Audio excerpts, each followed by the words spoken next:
আমি food blogger, আমার হাগু লেগে গেছে আমার।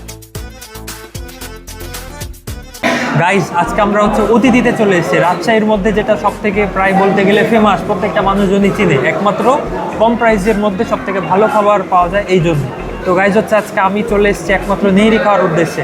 আজকের ভিডিওটা একটু অন্যরকম হতে চলেছে, আপনাদের সঙ্গে অবশ্যই এই ভিডিওটা শেয়ার করব, আর দেখা যাক নেহরিটা কেমন এবং টেস্ট কেমন আপনাদের সঙ্গে শেয়ার করব। তো গাইস, আপনাদেরকে আমি যেমনটা বলেছিলাম, আমি এখানে নেহরি খাওয়ার জন্য এসেছিলাম, কিন্তু আসলে গাইস এখানে নেহরি নাই, নাই বলতে গেলে আমরা একটু শেষ সময় চলে এসেছি, যার কারণে খুব একটা ভালো নেহরি বা ফিডব্যাক আমরা পাবো না, যার কারণে আমরা একটু অন্যান্য খাবারগুলো অর্ডার দিয়ে দিলাম। আমরা একটা কাচ্চি অর্ডার দিয়ে দিয়েছিলাম, কাচ্চিটার এই যে আমাদের কাচ্চির সঙ্গে একটা মাংস, আরেকটা মাংস গাইজ পাওয়া গেছে, কাচ্চির সঙ্গে দুইটা মাংস অলরেডি, আর আরেকটা কী জানি একটা আমরা পেয়ে গেছি গাইজ। ও তো গাইজ আমি এখন প্রথম বাইট নিতে যাচ্ছি,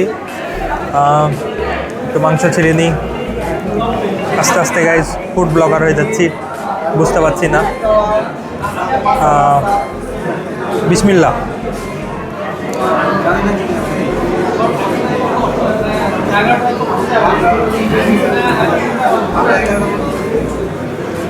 গাইজ আমাকে একটু বেশি ক্ষুধা লেগে গেছে, কারণ একটু রাত্রে চলে এসেছি আমরা দেরি করে, তো এই জন্যে আমার কাছে ভালো লাগছে। টেস্টটা গাইজ একটু আলাদা, যতগুলো আমরা বিরিয়ানি খেয়েছি সবগুলা বিরিয়ানি থেকে একটু আলাদা, কিন্তু মজা, কিন্তু গাইজ মজা আছে। গাইজ কোনো মতে কাচ্চিটা খাওয়া শেষ করলাম। এত গ্যাঞ্জামের মধ্যে আমার সাউন্ড বা আমার কথা কেমন আসছে আমি নিজেও জানি না, তাও কোনো মতে গাইজ আমি কাচ্চিটা খাওয়া শেষ করলাম। এখন আমার নেহরি খাওয়ার পালা, দেখি গাইজ পেটে কতটুকু জায়গা আছে। আর আমি আরেকটা জিনিস ভাবলাম যে একটা ফুড ব্লগার কিভাবে এত কিছু মেনটেন করে। আমি তো একবার কাচ্চি খেয়ে আমি আর নড়তেই পারছি না, আমি যে ওয়াশরুমে যে হাত ধুবো সেটাও করতে পারছি না গাইজ, তারপরেও চেষ্টা করছি আপনাদের জন্যে। তো এবার নেহরিটা কেমন টেস্ট করি এবং আপনাদেরকে জানাচ্ছি। গাইজ এই যে আমার পরোটা চলে এসেছে গাইজ, এখন নেহরি আসার পালা। ও গাইজ আপনারা দেখতেই পাচ্ছেন আমার নেহরি চলে এসছে, কিন্তু গাইজ নেহরির মধ্যে কিচ্ছু নাই, কারণ এটা এখন শেষ সময়। গাইজ দেখি এখন আমি এটা ট্রাই করব। তো গাইজ আমি ফার্স্টে রুটিটা ছিঁড়ে নিই, দিয়ে তখন খাওয়া স্টার্ট দিই। আসলে আমি এখানে চাচ্ছিলাম যে সম্পূর্ণ কথা বলবো, কিন্তু এতই সাউন্ড হচ্ছিল যে আমার আর কথা বলার ইচ্ছা হচ্ছিল না। তো এরপরে আমি নিজ ইচ্ছা মতো খাওয়া স্টার্ট দিয়ে দিই।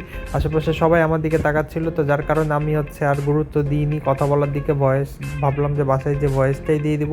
তো এরপরে গাইজ খাওয়া দাওয়া শুরু করি, কিন্তু টেস্টটা অনেক ভালো ছিল, রকগুলা লাফাচ্ছিল গরুর। তো আমি এইদিকে একটা বাসালাকে দেখতে পাই, তো ভাবলাম যে বাসালাকে একটু খেতে দিব কিনা, তো পরে ভাবলাম যে না, দরকার নাই, কারণ আসলে আমার ভাগটাই কমে যাবে। তো এরপরে আমি নিজেই খাওয়া দাওয়া শুরু করে দিই। গাইজ আমি কোনো মতে আমার নেহারিটা খেয়েছি, পরোটাটা খেতে পারিনি, আর এই যে পুরা পড়ে আছে। আসলে আমি আজকে বুঝলাম যে একটা ফুড ব্লগার কতটা কষ্ট করে তার ভুঁড়িটাকে কন্ট্রোল করে রাখে গাইজ। কি আর বলবো, আমার তো পেট মনে হচ্ছে ফুটে বের হবে, বিরিয়ানি টিরানি যা খেয়েছি, কিন্তু আমি কোনো মতে কন্ট্রোল করে আছি। এত খাবার নষ্টও করা যাবে না, কি করবো আমি তাই ভাবছি গাইস। আমি ভাবছি যে পার্সেল নিয়ে নেবো। গাইস আজকের ভিডিওটা আমার এখান পর্যন্ত। গাইস আপনারা অনেকজন ভাববেন যে আমি দৌড়াতে কেন এরকম ইন্ট্রো দিচ্ছি। আসলে গাইস আমি ফুড ব্লগার, আমার হাগু লেগে গেছে, আমাকে এখন তাড়াতাড়ি ওয়াশরুমে যেতে হবে। আমি যদি তাড়াতাড়ি না দৌড়াই তাহলে আমার দেখা যাচ্ছে এখানে হয়ে যাবে।